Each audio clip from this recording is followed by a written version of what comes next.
तुम्हाला आज मी घरच्या साहित्यात होणारी झटपट पटापट अशी सर्वात सोपी पावभाजी आज सांगणार आहे.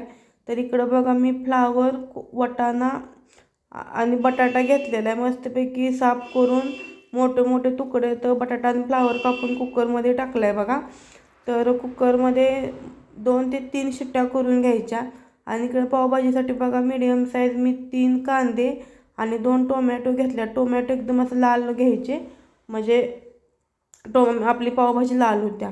मग कांदा व टोमॅटो मस्तपैकी बारीक करून घ्यायचं. आणि इकडं बघा ह्या 3 शिट्ट्या दिल्यात मी.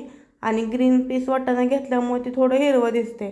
आणि पावभाजी मॅशरनं ते एकदम एकजीव करून घ्यायचं. थोडं आता पाणी असेल पण नंतर ते आटते.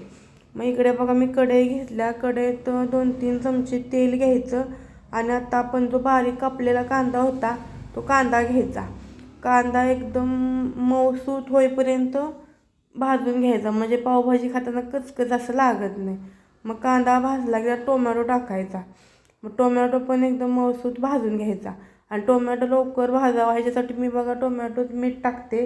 म्हणजे मीठ टाकलं की टोमॅटो व कांदा झटपट भाजून निघतोय. मग ह्याच्यात बघा आपले बेसिक मसाले म्हणजे चटणी, हळद आणि एव्हरेस्टचा पावभाजी मसाला एवढंच टाकायचं आपल्याला.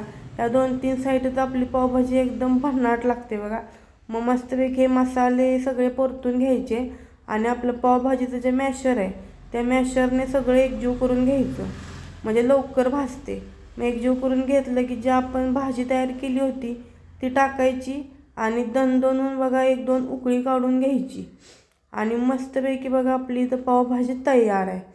आता तुम्हाला अशी दिसते पण एक नंबर भन्नाट लागलेली. तर कशी वाटली रेसिपी कमेंट करून सांगा. Bye bye.